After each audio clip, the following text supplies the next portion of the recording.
En garantissant l'absence de fraude, Biefacile protège l'argent des promoteurs du spectacle. Sur le continent, ils perdent beaucoup d'argent à cause de la falsification des tickets.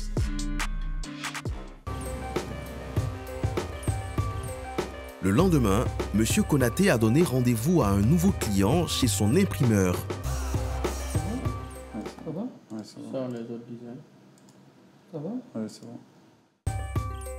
Pour couvrir tout le marché, la start-up s'occupe aussi des tickets physiques. Et Konaté ne travaille qu'avec 7 imprimeries. Dans le cas de falsification, les imprimeurs sont souvent les premiers soupçonnés. Et ce que je lui ai promis, ce qu'il a convaincu, c'est que je l'ai rassuré que pour tout ce qui sera de Biefacile, moi-même, je le ferai. En temps normal, ce n'est pas ma place. Mais moi-même, je le fais, je suis la chaîne de production jusqu'à ce qu'il soit livré. Habib a perdu beaucoup d'argent lors du dernier concert qu'il a organisé. Vous avez perdu combien de tickets à peu près? Environ 200 et quelques. Ça fait combien? Là, ça,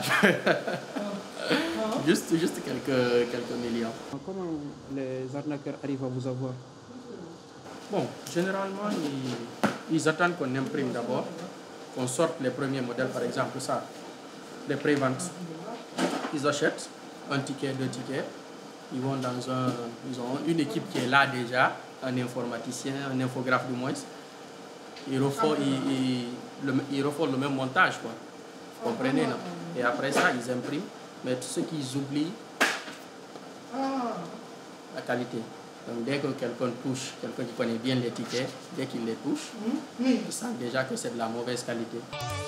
En plus de la qualité du papier sur laquelle Biefacile investit, il y a le fameux code qui est scanné à l'entrée des salles, le code QR. Vu qu'il y a des codes qui sont sur les tickets pour vérifier l'authenticité des tickets, chaque fraudeur qu'on a attrapé avec des tickets, devant lui-même, on envoie le système pour scanner les tickets. Le système sort tout de suite que c'est un faux ticket. Et là, la police est présente, le fraudeur il est présent, le client qui a acheté le ticket il est présent et un agent de Biefacile est présent. C'est comme ça qu'on interpelle. On a toujours interpellé ces fraudeurs avec les preuves à main. En Guinée, il y a un véritable marché noir des tickets de spectacle. Pourtant, les faux tickets peuvent faire perdre jusqu'à 15% des revenus générés pour un événement. Aujourd'hui, les chiffres que nous arrivons à sécuriser sur les événements, c'est énorme.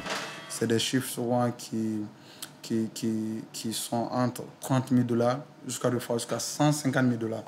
150 000 $, c'est plus de 92 millions de francs CFA.